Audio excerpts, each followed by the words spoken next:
Welcome students. We learned sources of history in last lesson. Hope you understood it.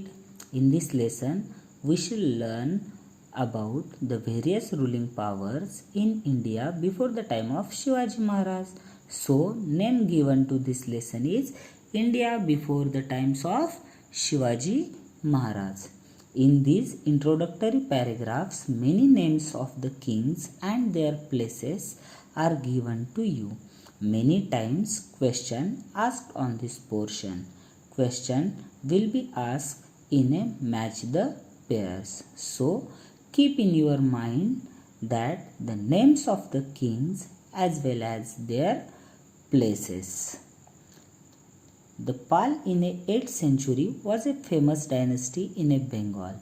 Gujjar Pratihar power spread in central India up to the Andhra, Kalinga, Vidarbha as well as West Kathiawar and Gujarat.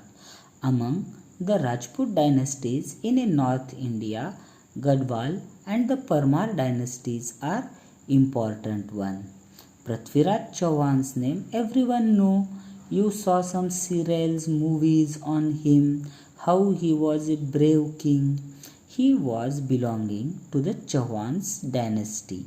In the first battle of Tarai, he defeated the Muhammad Ghori. But in a second battle of Tarai, he was defeated by Muhammad Ghori. Means the first battle won by Prithviraj Chauhan and the second battle won by Muhammad Ghori.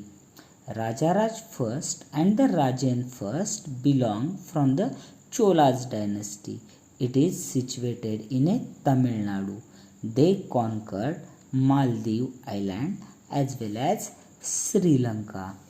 In Maharashtra, Rashtrakuta's dynasty was very famous. Govind III is one of the important king in a Rashtrakutas dynasty. During his period, the Rashtrakutas power spread from Kannauj to Rameswaram. Later, Krishna III conquered the Allahabad. With the Rashtrakutas family, here another one important dynasty is there. The name of that dynasty is Shilahar dynasty. Here the Shilahar dynasty is divided into the three parts. First dynasty ruled over Thane and the Raigad in a North Konkan. Second dynasty ruled over the South Konkan. And the third dynasty ruled over the Kolhapur, Satara and the Sanglis region. With these three, the last prosperous power before the period of Shivaji Maharaj was Yadavas. Yes, which is the dynasty?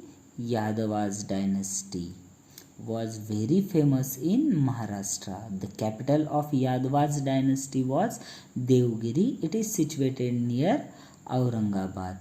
This dynasty spread on the bank of river Krishna. Yes, questions are there on this portion. Give attention. The Yadavas dynasty situated on the bank of river Krishna, which is the capital of the Yadavas dynasty. Which is the capital? You have to know the name of the capital of Yadavas dynasty and where it is situated. The Devgiri is a capital of Yadavas dynasty and it is situated near Aurangabad, and this dynasty spread on the bank of river Krishna. Here one question is there on the Yadavas dynasty that give reason or which period is known as the golden period for the Marathi language. Yes, Yadavas period is considered to be the golden period for the Marathi language and the literature. Why like this said? Because many poems, granthas, novels were written in a Marathi language in that period.